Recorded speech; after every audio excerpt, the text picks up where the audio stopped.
never really expected to be able to say this, but right now there is an absolutely staggering amount of options out there for us survival horror fans.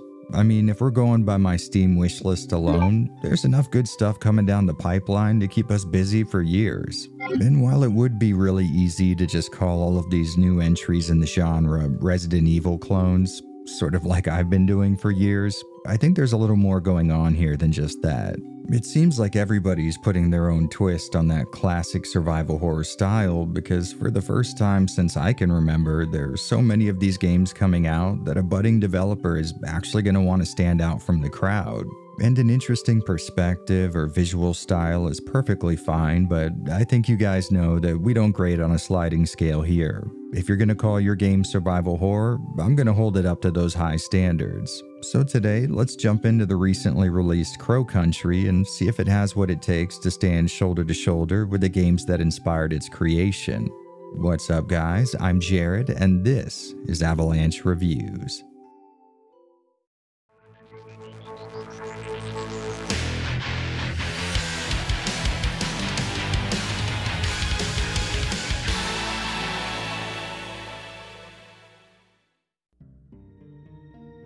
Alright, so before we get into the video proper, I just wouldn't be doing my due diligence if I let all of you continue living in a world where you don't know about The Keeper's Diary, a short film made by a veritable who's who of survival horror content creation and starring the Chris Redfield from RE1's original FMVs. And listen, I know exactly what you're thinking. Nepotism, right? I mean, these guys are my buds, so I'll say anything to drive traffic to one of their projects.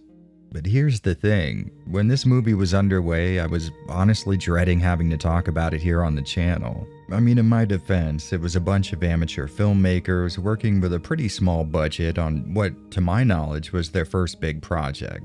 I was genuinely expecting it to be rough. So imagine my surprise when I sat down for all of its 20 or so minutes and was absolutely blown away. I mean, the production value, the shot composition, the acting, hell, even the CGI is all incredibly impressive. In the first few minutes, I went from being worried about hurting my friends' feelings with my critique to wondering how the hell they pulled off such a cool film with such meager resources. And because of its short runtime, the last thing that I want to do is essentially take away the need for anyone to watch the thing with some kind of hour-long analysis, so instead let's call this an advertisement. In full transparency, these guys did not ask me to do this, and I do not benefit from saying these words in any way, shape, or form. I just really think the kind of people who watch my videos would absolutely love to see the fans do everything that Hollywood so far hasn't been able to. I'll have a link to The Keeper's Diary in my description where you can watch it totally free in its entirety, and trust me, you're gonna want to. Oh, and you also might want to stick around till the end of it. There's a secret reveal for their next project in there that fans of a certain redhead femme fatale are gonna really enjoy. And with all that being said, I think it's time we get back to Crow Country.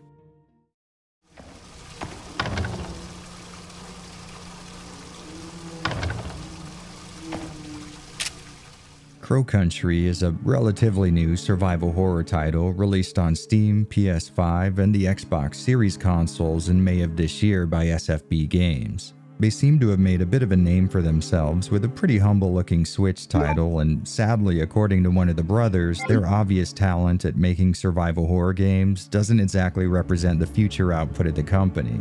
Let's all hope that ends up proving itself wrong. And besides the fact that the game is made in Unity, which is honestly pretty unsurprising, I think that's all the relevant info I could dig up, which works out pretty fine because I'm really interested in jumping into this thing.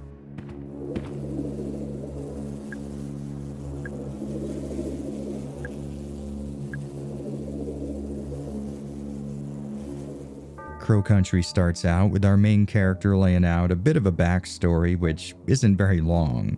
The year is 1990, this is Special Agent Mara Forrest, and she's heading to an amusement park in Atlanta, Georgia. Once she gets there and double checks her briefing, we find out that she's there to execute a missing persons investigation. The guy she's looking for is named Edward Crow and is the owner of the Crow Country amusement park, a place that used to be relatively popular until it suddenly closed a few years ago.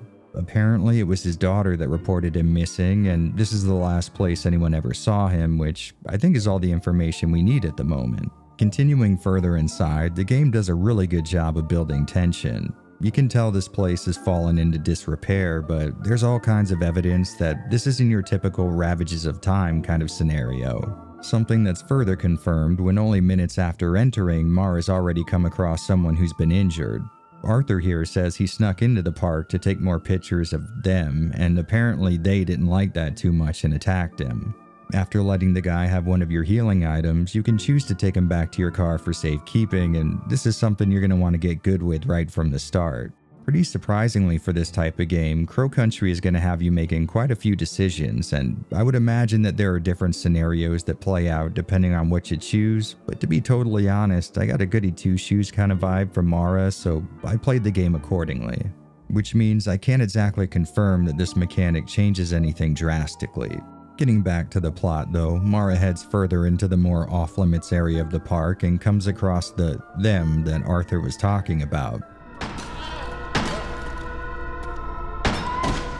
These things appear to be fairly humanoid, and their movements, along with the noises they make, give off a very tortured and sort of pathetic kind of impression. Which is to say, I feel bad for the guys. Of course, not bad enough not to shoot them in the face or anything. Continuing on, it seems like not only did Edward Crow go to the Umbrella/Raccoon City School of Architectural Design, but more importantly, his employees seem to have went to that same school for diary writing. And if you know me, you know I love a good story that uses a lot of seemingly mundane logs or personal accounts from before our character showed up to fill in some core story and world building. So far, the information is still scattered, but from what Mara can tell, Crow Country here used to be a really fun amusement park before some kind of an accident involving a girl getting hurt and her parents suing the owner, old Eddie Crow. Apparently, Edward never showed up for any of those legal proceedings and instead just shut the park down. Which is exactly why we're here, because since then, he hasn't really been seen by much of anyone. So we effectively have two issues on our hands. One obviously being that we have to find Edward Crow, and the other, these twisted monsters that have taken over the park. And at the moment, we really don't have anything concrete to connect these two situations together. Unlike your average RE game though, you're also going to see a lot of human interaction here, so the story has these two avenues for delivery, and I'd say it's a really nice mix of both. The only problem is, a lot of the information we're finding seems to point to some less than legal goings-on surrounding the park, which means everyone here could potentially be hiding something, so you're not really sure who you can and can't trust for a good majority of the game. That being the case, Mara mostly chooses to go her own way and is about as likely to take their advice as she is to smoke a cigarette.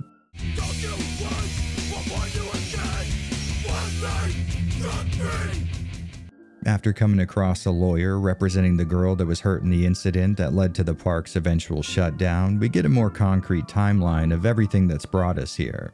For instance, we knew the girl in question was hurt at the park, but my initial expectation was that this was a normal amusement park injury. You know, faulty wiring on a ride or rusty roller coaster tracks, something like that. But it seems like that wasn't exactly the case, and I'm gonna warn you, this rabbit hole goes pretty deep. Our guy Edward seems to be involved in some sort of off-the-books mining operation, striking some kind of rich gold vein underneath Crow Country, which does make a lot of sense because all over the place we've been running into books on checking for gold's purity and how to best dig it up. The only issue is, Edward wasn't exactly keen on letting the US government in on his newfound cash cow, so him and a business partner go about trying to make the gold look like it came from somewhere else. As all of that's going on, from the depths of this mining operation emerges something that Edward refers to as a guest. And it doesn't exactly take a genius to put together that this thing is related to the monstrosities we've been coming across. Not really knowing what to do with this thing, Edward threw it in an impromptu holding cell, one that probably could have been hidden a little better because the aforementioned teen who was injured actually came across this thing and that's what hurt her. Shortly after this, she's taken to a hospital and her wounds don't seem to be healing thanks to some sort of bacteria that has all the doctors stumped. Now this obviously causes a bit of an uproar as our injured teen Elaine starts giving quotes to the news about secret passages and people being held in cells at Crow Country. So Edward goes into hiding and shuts the whole thing down, assumingly to continue his illicit gold operation away from the prying eyes of park goers. A move that would have made a lot more sense if it was done maybe, I don't know, the very second he found out there was gold underneath it. And you know, Edward's definitely not beating the weirdo accusations when we get to his office and find that the door's been electrified by some sort of backup power source. As Mara searches for a solution to that problem, we come across one of Crow's business partners and a police officer responding to the same missing person report that she's investigating. So at this point, all totaled, we've got a self-proclaimed special agent, a cop, a lawyer, a shady financier, and his own daughter all looking for Edward Crow. And that list would be at least one more person bigger, but this guy kind of took himself out of the running. And sadly, I really can't say too much more about these people without spoiling things for everybody else, so you guys know the deal. Either skip to the timestamp on screen or past the chapter mark spoilers to save your little virgin ears.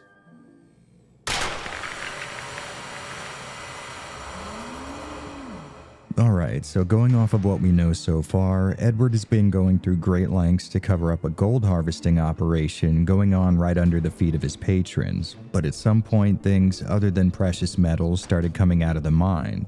Not knowing what to do with these guests, they locked them up in the shoddiest way possible, and in doing so, accidentally spreads whatever the hell they're suffering from to a little girl.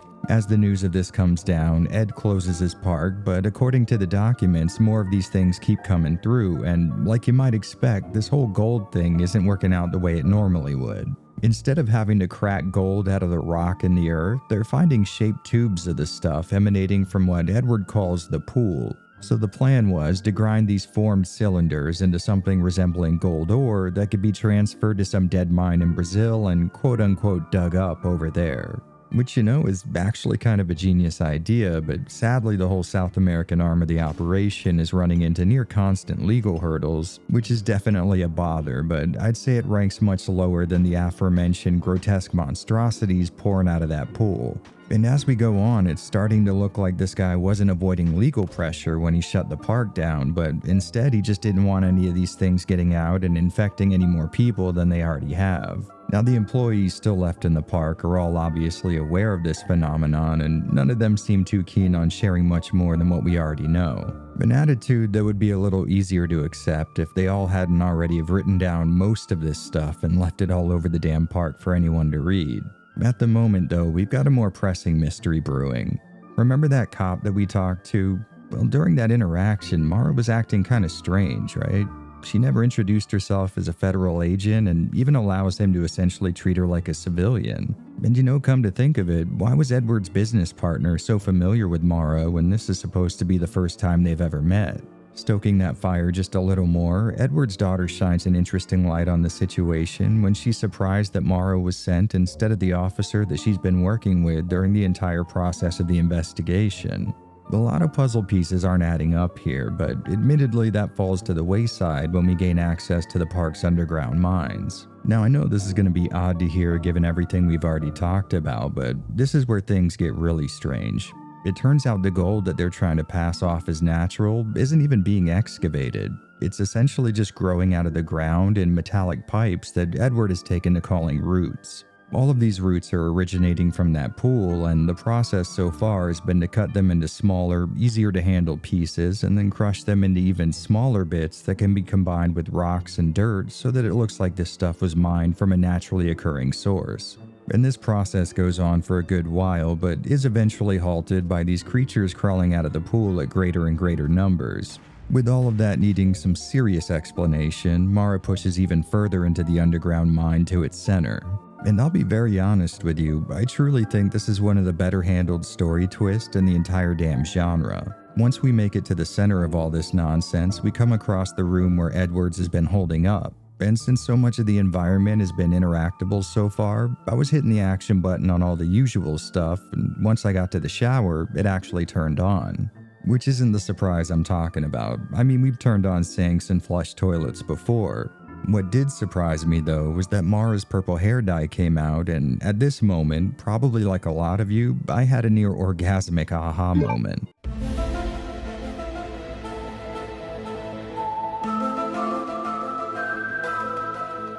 And holy hell, was this so perfectly pulled off. I mean, all the little doubts along the way, just subtle enough to be almost forgettable, but obvious enough to stick in your subconscious, kind of gnawing away at you. All of that culminating in this seemingly insignificant moment. It was like the last piece of a puzzle that I needed to take a guess at the final picture. And for those of you that haven't been following along, this is a guess that gets confirmed in the very next room as we come face to face with Edward and he immediately nabs Mara as Elaine. You know, the teenager who was injured 2 years ago. And now with this final confrontation, she lets Edward know that the doctors can't stop the infection. That she fought her whole way here just to tell him that he's the reason she's gonna die. And as you can see, this is a story that Ed knows all too well. He reveals that everyone who comes into contact with his so-called guest end up getting infected and that they're all essentially doomed to the same fate. Or maybe not. See, he purposely didn't pay Elaine's medical bills because he understood that the doctors there wouldn't be able to treat this completely unknown bacteria. So instead, he begins work on some kind of a cure by experimenting on the guest, which hastened his own infection, but ended up being worth it because he was able to synthesize enough of a cure for exactly 5 people.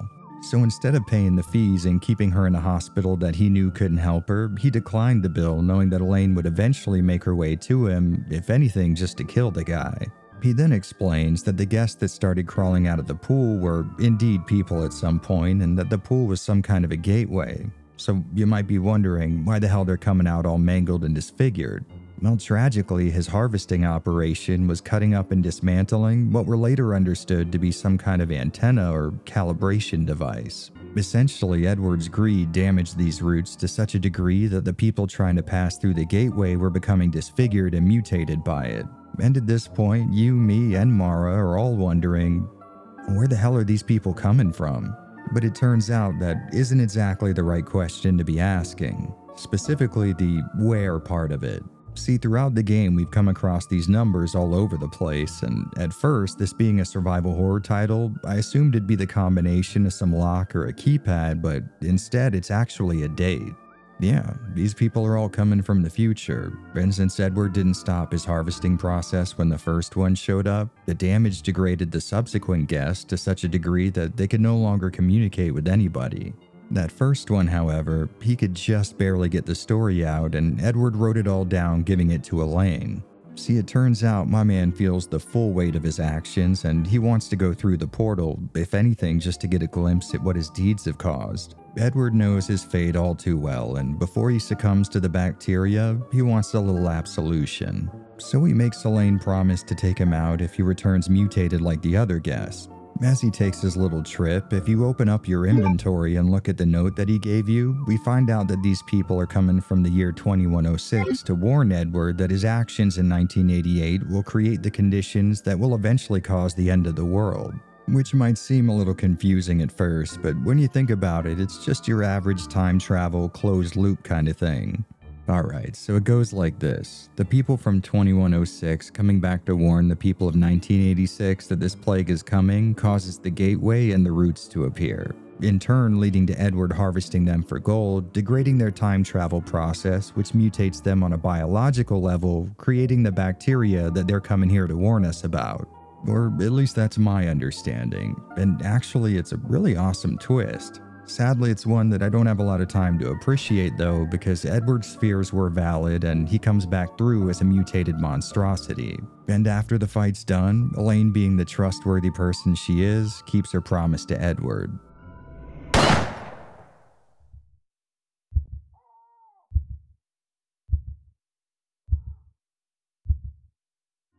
Now, I would assume that there are a few different endings given the amount of choices there are in the story, but because I played a nice person, I was able to save everybody. Well, not exactly everyone. Sadly, Edward's cure doesn't do a whole lot for bullet holes or fall damage. And in the end, we're left with this really somber scene of our surviving group all chugging down the elixir, and the rest is sort of left up in the air. I would imagine that the cure for the coming plague is present in their blood, but really, who knows? I mean, maybe they've just doomed themselves to being the only people who can live long enough to see this world-ending event start, or maybe Elaine's intervention is the exact thing needed to close this time loop and alter future events. Of course, if that was the case, it would cause a bit of a paradox. What I mean by that is none of this would have ever happened because Elaine would have already cured the disease, therefore negating the need for anyone to come back in time, which would stop the disease from ever existing in the first place. And at that point, we really can't be sure that any of these people would even exist in this moment anymore. But hey, I'm genuinely not trying to poke holes here. This was a really great ending, and I love that a portion of it is left up to some level of interpretation.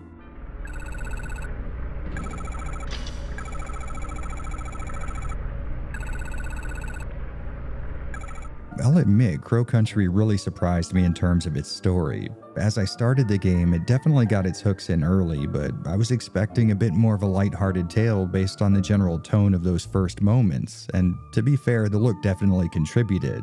But instead, I ended up with something that genuinely made me think on a philosophical level. I mean, there are these really interesting themes of repeated, almost cyclical man-made disasters and the idea of unforgivable sin that really rounded out what ended up being some very, very cool story beats. As the game continued, I grew to really enjoy Mara's character too, especially her little quips.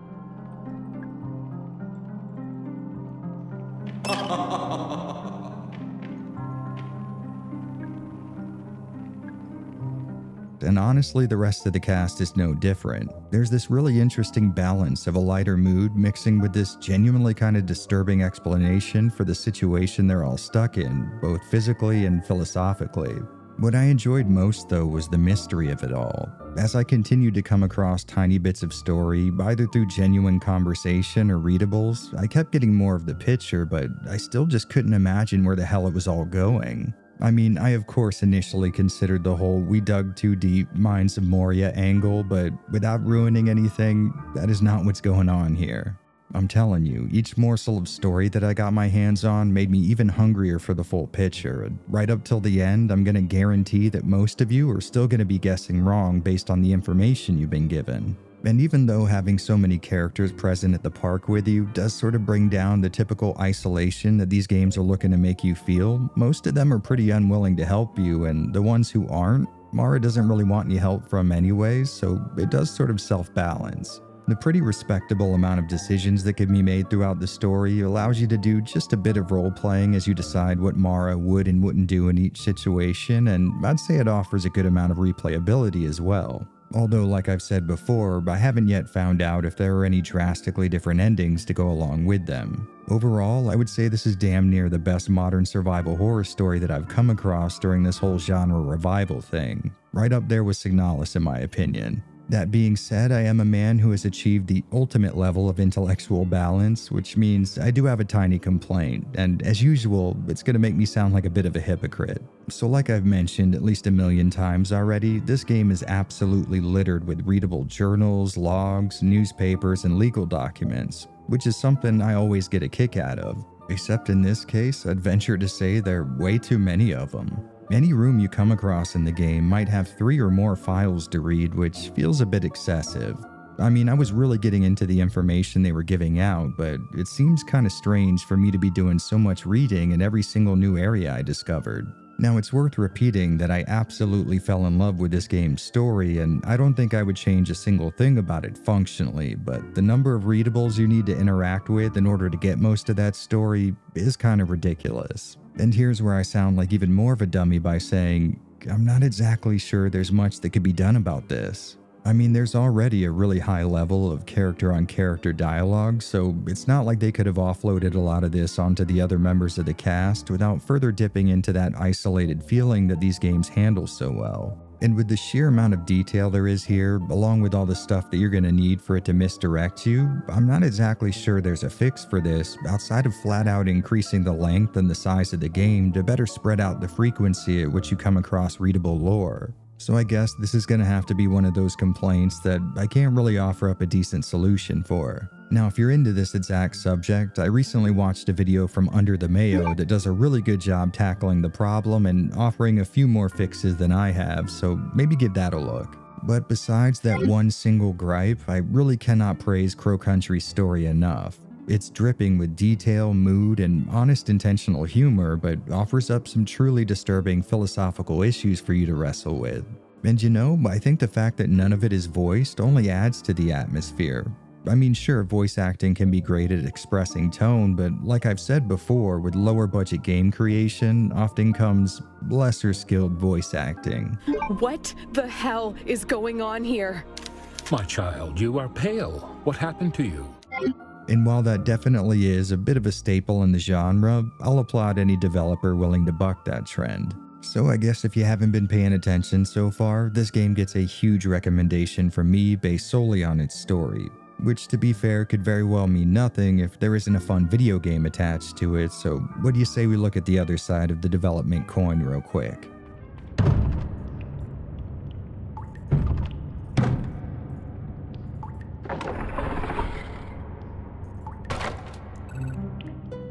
Alright, so I'm not going to waste your guys' time here. Crow Country is without a doubt classic survival horror at its very best, and I'd like to think that most people know exactly what that implies and they won't have any further use for this video.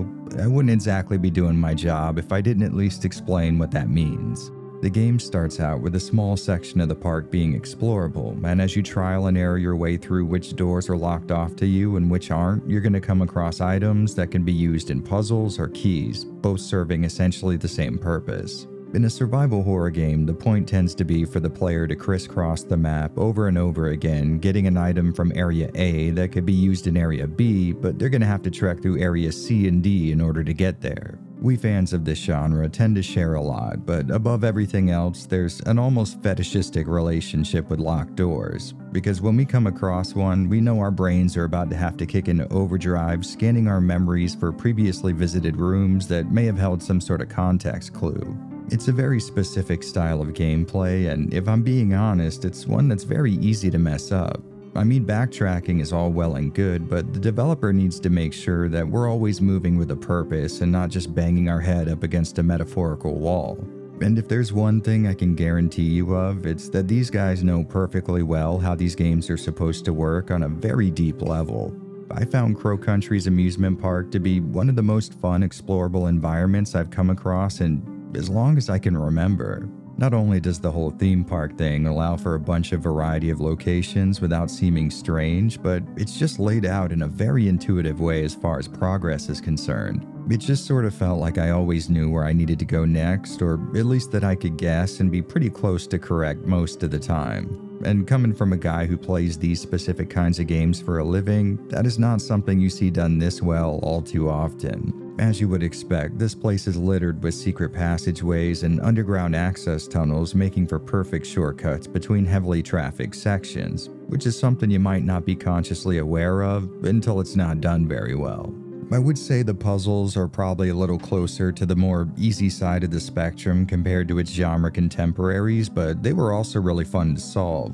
Most of the time, you're just going to need to keep an eye out for something in the environment to provide a hint, and that hint is pretty often going to come in the form of a note with missing information or some kind of vague description. And I really can't tell you how nice it is having previously visited areas of interest being circled red on your map. Sure, the original survival horror greats weren't exactly bending over backwards to help players in that kind of way, but after I saw this feature first in Silent Hill 1, it became very obvious how important it can be.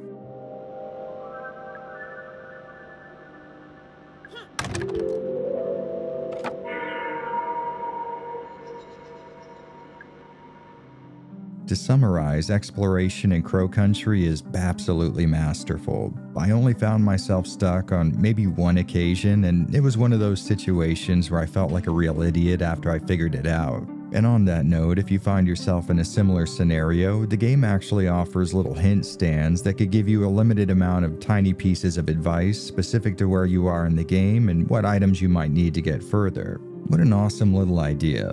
I mean, people not too good at these games get a bit of help, and those of us who are master level experts never have to touch the thing. Boy, you know, it'd be a real shame if I was to show some footage of me actually using that machine in this part of the video, huh? In all seriousness though, if you keep a good mental inventory of the info you've come across in notes and use the red circles on your map as a guide, you're going to be golden in 99% of scenarios. And sure, exploration is huge in one of these games, but it's also a genre staple to include a cast of bad guys standing in between you and the next locked door. Fans of early survival horror entries are going to know that combat can play a massive role in a game's puzzle solving and strategy. Even though you may not be aware of it the whole time, you are constantly needing to make risk assessments on a few different levels. I mean, sure, you could just run past one of the guests in a big walkway that allows for good maneuvering, but in doing so, you are risking a potential attack as you constantly pass by the poor thing doing what you need to do. And even if you do decide to take one of them out, making for a little easier and more thoughtless exploration between areas, you're still taking a risk. I mean, not only are you dipping into your very limited ammo supply, but you also risk taking damage and doing the same thing with your healing items. It's a cycle that these games are famous for, and I think Crow Country does an incredible job of not only replicating the entire process wholesale, but also adding to it with modifiers. For instance, it's not exactly rare for a Resident Evil game to refill previously cleared areas with enemies, but Crow Country does this much more often, and on top of that, there are tons of environmental hazards to be on the lookout for, which I think is a great way to shake things up. As you continue in the game, you're given more and more of these traps, and eventually things progress to the point where they're just laying down what looks like ammo and healing items that explode when you try to pick them up. And what absolutely kills me is that I know at least one of these was an actual legitimate usable item, and the developers knew that I was too much of a baby to try and pick it up to see. And since we've already touched on the combat, we may as well keep going in that direction. As you can see, Crow Country takes on a slightly angled top-down sort of perspective, and aiming in a game where you can't see things the way that your character does can be a little tough. To counter this, you're given a little more control over your shooting than a typical RE game would allow for. You can move your gun in just about any direction, and you don't have to worry about it returning to center if you let a direction go. To further aid in accuracy, you'll see a little reticle show up on things when you're on target, and there are also these little secret RE4-like laser sights you can find for each weapon. From there, depending on which control option you selected, it's just a matter of hitting R1 to aim and the action button to shoot, just like the good Lord intended. And you know, I'm gonna go ahead and admit that I think this is one area where the game actually struggles a bit. Even with the fastest aiming sensitivity on, I still found it very difficult to get on target if I started off a little too far from what I was shooting at. And when I was able to get some hits off, I quickly found out that this system doesn't work very well when the guests get right up in your face.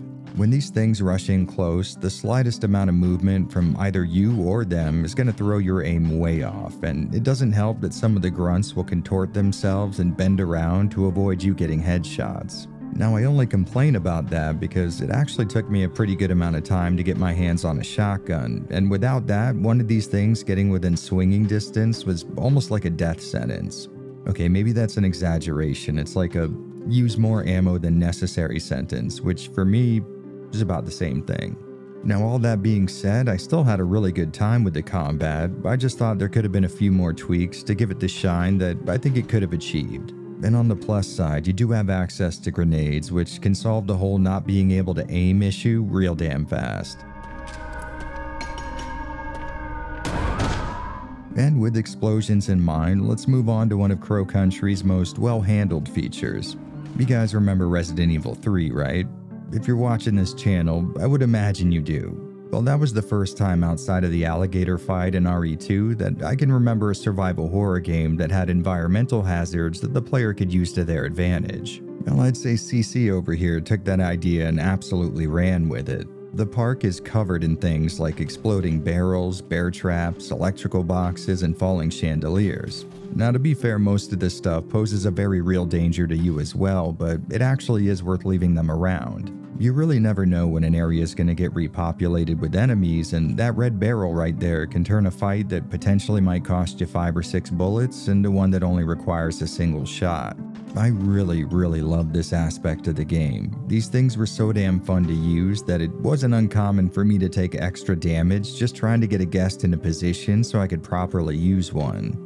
And I think that leads perfectly into what I would call the absolute best addition SFB made to the survival horror genre.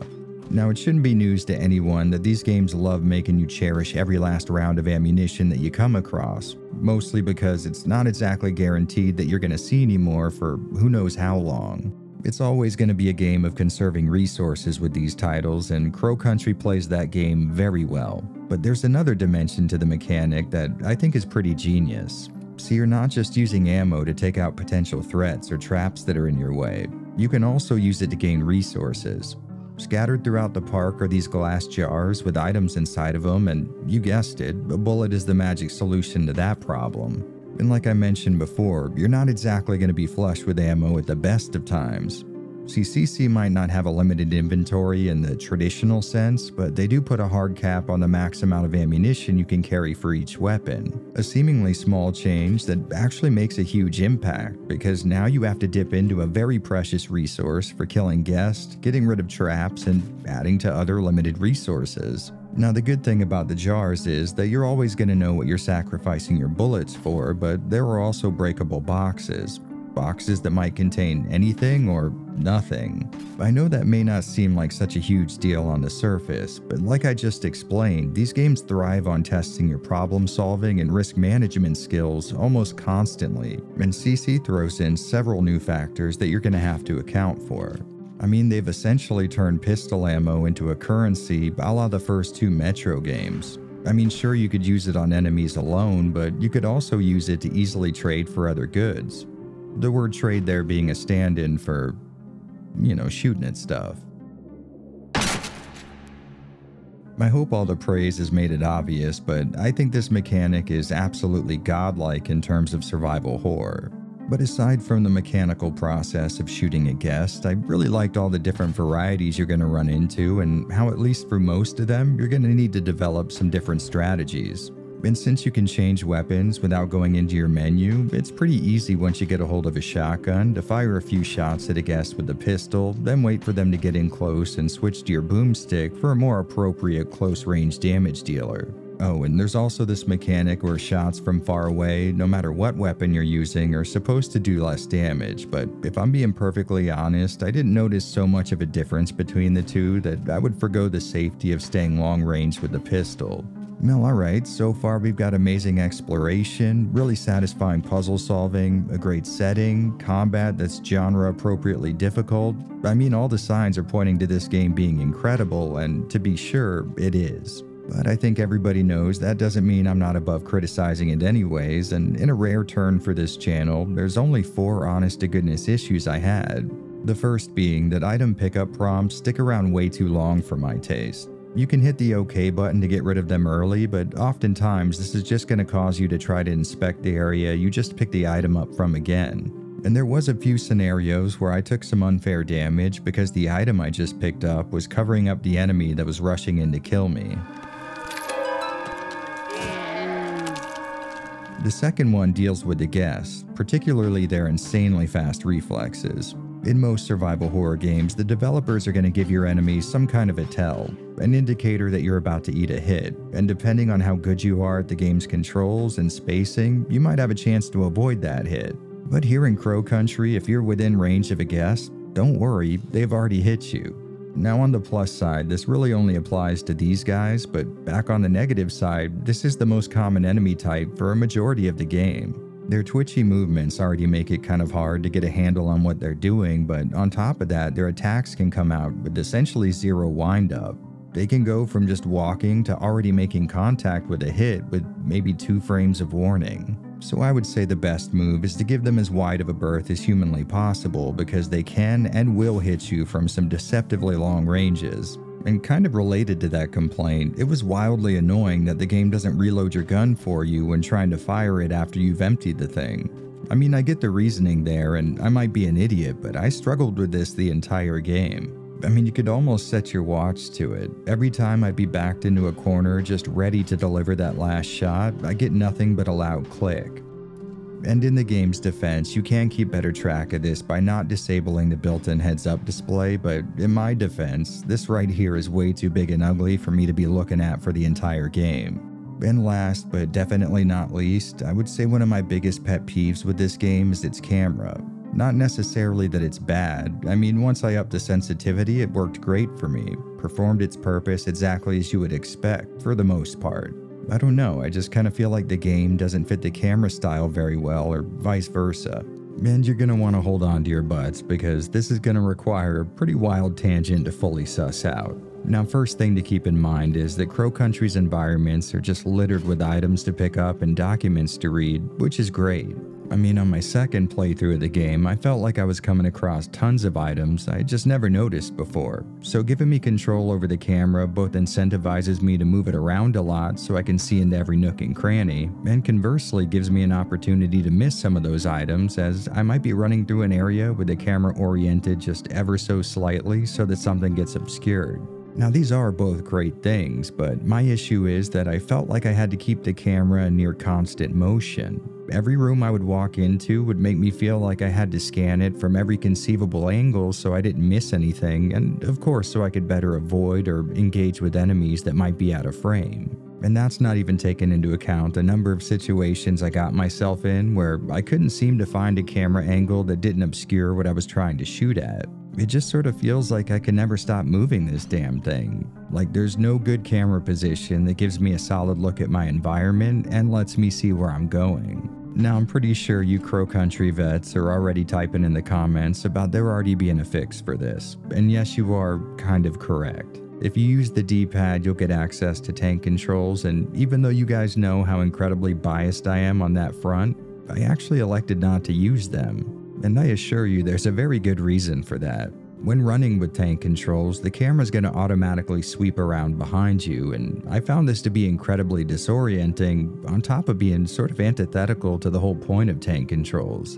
And for those of you wondering what the hell I'm talking about, this style was implemented in titles like this because old survival horror games were essentially made up of a buttload of static screens with the camera set in a fixed position, a position that could vary wildly from one screen to the next. So with tank controls, you can have a constant method for moving in a certain direction despite that direction changing in terms of you, the player's perspective. Essentially, they work as a control method oriented around the character you're controlling, which means you can navigate tons of different camera angles without having to totally reorient to a new perspective. So for example, no matter where the camera's looking, you're always going to know up on the D-pad will move your character forward according to them, even if that means moving backwards according to you. Does that make sense? Well, in Crow Country, things are reversed, and using tank controls is going to wildly alter your perspective with every turn. It feels really weird in my opinion, and it's kind of the worst way to play the game. On the other hand, with the analog controls, I can walk into a room and run towards an item without my entire view of that room shifting abruptly. I can move the camera to look at something to my left or right while running in a different direction, which was something I needed to do a lot. I don't know, this might just be me, but I feel like both methods fell short for different reasons. The analog controls feel great, and they give me control over the camera without having to point Mara at the thing that I'm trying to look at. I just need to constantly manage that camera, and that gets fatiguing. Now, the tank controls also feel great, and that would be the way that I'd prefer to play the game if the camera wasn't tied to them while running. I mean, if we swapped around some of the aspects of these two, we'd have something approaching perfect. And while we're on the subject, I don't want to be that guy, despite making an entire YouTube channel based around being him, but it feels to me like this game would have benefited massively from either a camera that was fixed in a single position per screen, like in Resident Evils 1, 2, or 3, or one that follows the player on a fixed track, like you'd see in games like Code Veronica or Dino Crisis. And as a bit of a tip, I was sort of annoyed that I kept having to take my finger off the run button to adjust the camera with the right analog stick, but halfway through the game I was fumbling with the buttons and found out that you can also use R2 to run, and that solved the issue completely. Which is absolutely not a dig at the game, because in its defense I was given a very detailed breakdown of all the controls in like the second screen of the game. I just wasn't paying attention to it. Now, I want to be really clear, despite that long explanation of stuff that really pisses me off, this was still the best survival horror game I played since Signalis. It represents the genre perfectly while adding to it in ways that feel right at home and natural. And besides all that, it was just fun as hell. It's really obvious that the team behind this was familiar with the type of game they were creating on a deeply technical level, and that shines through in nearly every second of game time here. Without a doubt, you need to play this game. It might be a callback to a time and a genre that were once considered long lost, but it's not just that. It innovates on the mechanics we're all familiar with, but in a way that remains true to the origins it does such a great job of emulating. And if you need any further proof that this is indeed a survival horror game through and through, it's got a mega soothing save room theme, which to be honest is less of a requirement and more of a federal mandate.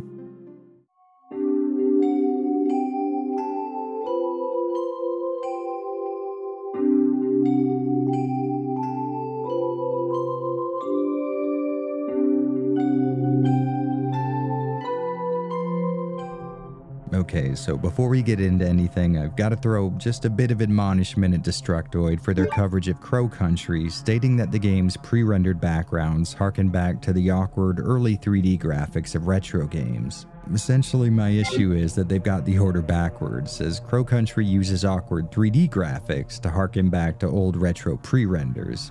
And yes, this has nothing to really do with this video specifically, but I just wanted to show you guys who you're getting your information from when you read coverage of classic survival horror titles like Dead by Daylight, Escape the Backrooms, and Soma.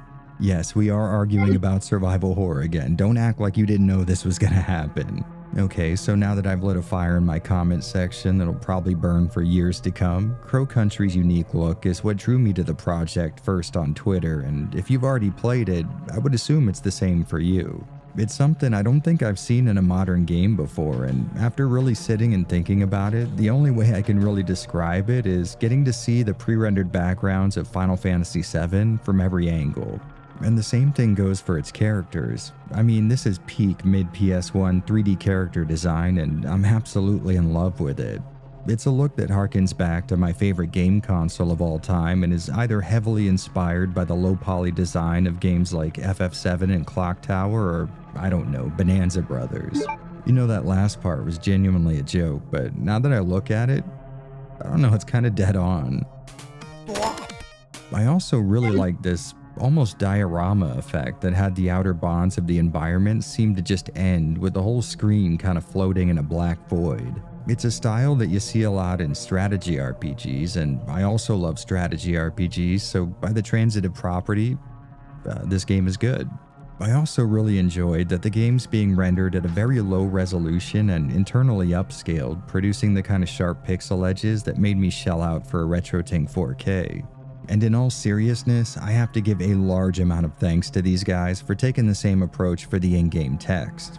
You have no idea how many of these modern retro titles will give you a pixelated image but smooth, crisp text to put over top of it. I mean, come on, Squaresoft, you're gonna redraw every single sprite from every Final Fantasy game painstakingly pixel by pixel, but this is the font you go with? Get the fuck out of here.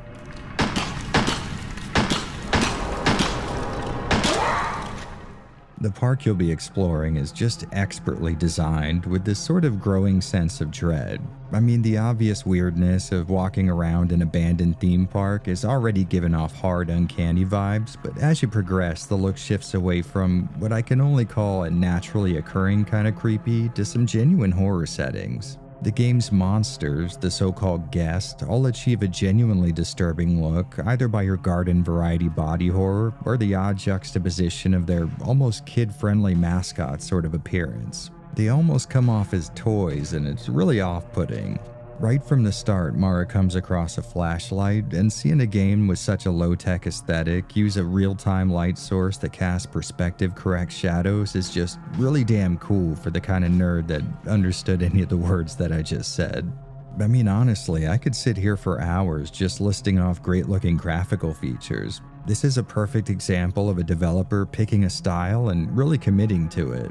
Hell, even the static filter, something I normally don't like in horror games, just perfectly fits the look, and the almost distorted orange and brown tinted colors combines with it to give off this really convincing effect of playing the game on an old CRT that isn't exactly in the best condition. Which, coming from a guy who spent most of his teens playing a PS1 on a shitty TV using RF, man, this is masterfully pulled off. I truly and unironically love everything about Crow Country's presentation. Sure, it's simplistic, but it's simplistic in a way that provides you with all the visual details you would need to kind of piece together everything's real-life equivalent in your head, which is why I think early 32-bit 3D still looks really good to me. And you know, as I'm reading this script, it's dawning on me that I have zero complaints for Crow Country's presentation. It's just flat out a 10 out of 10 for me. The team behind this thing were obviously pulling straight out of my head and my past when making it, and really there's only so much time I could spend complimenting a single feature, so instead let's heave some of that love onto the game's soundtrack, which is, again and unsurprisingly, perfect.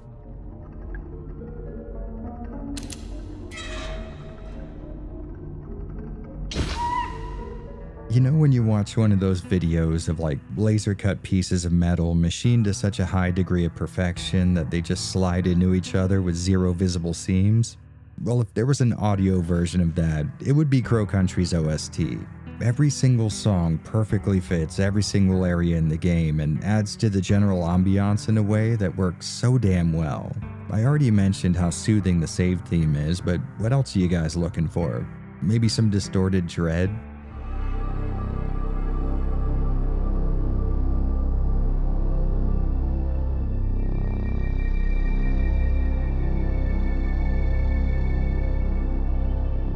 A more driving and up-tempo feel to spur on exploration or action?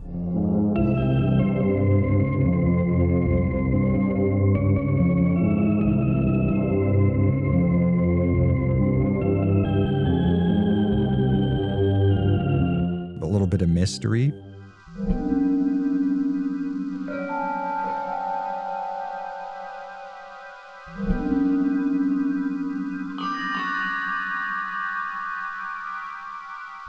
How about a track that I can only describe as the result of a nightmare having a nightmare?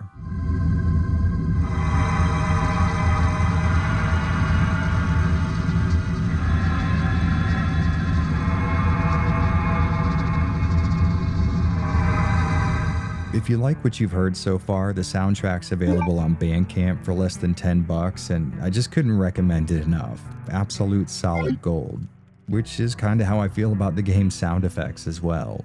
Everything feels, I don't know, right when set up against CC's presentation. The confirmation jingles, selecting items, your footsteps, it's all really cohesive. Genuinely an auditory dream.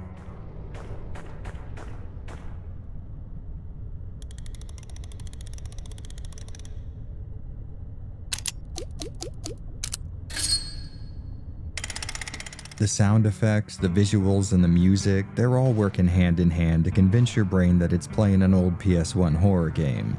And speaking of which, has anyone else noticed that Mara's pistol sounds a hell of a lot like the Beretta M9 a certain Special Forces team uses as a standard issue?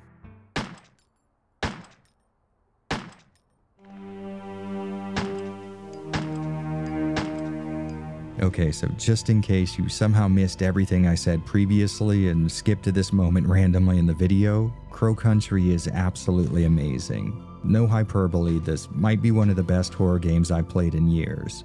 It offers up what I can only really call survival horror plus, a perfect recreation of the classic tenets of the genre with improvements and adjustments that manage to feel perfectly at home as opposed to forming some new kind of hybrid.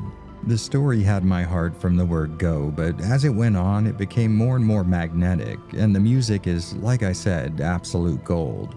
Its visuals are very obviously a display of, first and foremost, a lot of love and appreciation for the titles that inspired it, but more importantly, a great asset that helps it stand out amongst its competition. And you know, the crazy part about that sentence I just spoke is that a survival horror game releasing in 2024 has competition.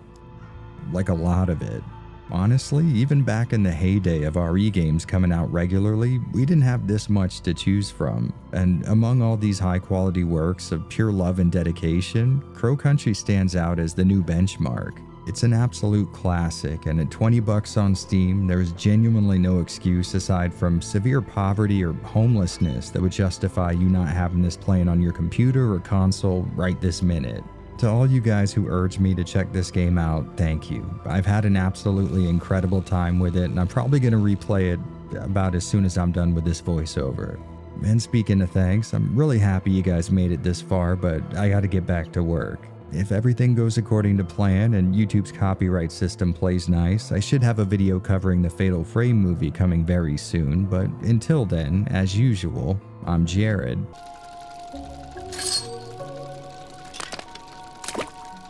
And this is Avalanche Reviews. Well, hey there, fellow humans. Massive thanks for coming by and spending just a bit of your day with me. If you're looking to take this thing to the next level, I do have links to my Patreon page and, of course, YouTube memberships. Now, I know both of us don't want to move too fast, but I think we've really got something special here. So just give it some thought. I'll be in the kitchen and nothing but a cooking apron.